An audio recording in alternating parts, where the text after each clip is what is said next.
Guys, we got another repair in the lab today.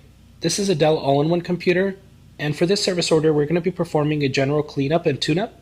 The customer was a victim of a scam, and so we're just going to be cleaning up their computer and making sure that nothing was installed by the scammers and getting this computer in perfect condition. So let's get started. Start off with is a run command called appwiz.cpl. This is what's going to allow us to take a look and see what applications are installed on the computer and remove any ones that we do not want. So I'm going to go through this and see if there are any that should not be here and get those removed. After going through all the applications, I did find two bad applications. One was the SmartByte driver installer, and then the second one was the McAfee Web Advisor. So I installed that as well. And I am going to be installing ESET antivirus / internet protection software, which is going to be replacing the McAfee Web Advisor. So that is going to be installed towards the end of the service order. At this moment in time, we are now going to be doing a disk cleanup. So we have 5.08 gigabytes of temporary files that's going to be deleted. So let's go ahead and start that process. All right.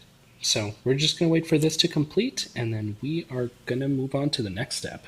The disk cleanup is complete, so now we're going to do a disk defragmentation.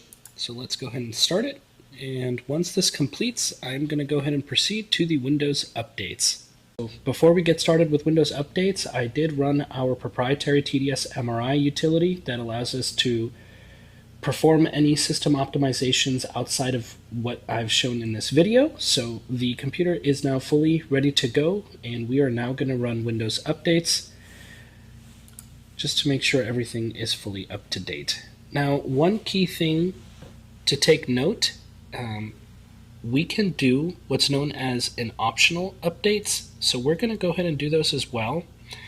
And these are updates that are like BIOS updates and critical driver updates that don't get installed naturally from the check for updates button through the settings. So we're going to go ahead and select all of these. Missed one right up there on the top, and then let's hit install. And these are like firmware BIOS updates and critical driver updates and security patches and all that fun stuff. So we're going to wait for this to install, and then we will wrap up by installing the ESET software suite. I'm going to showcase the advantages of going through the optional updates. You can see how the computer is now performing a BIOS update.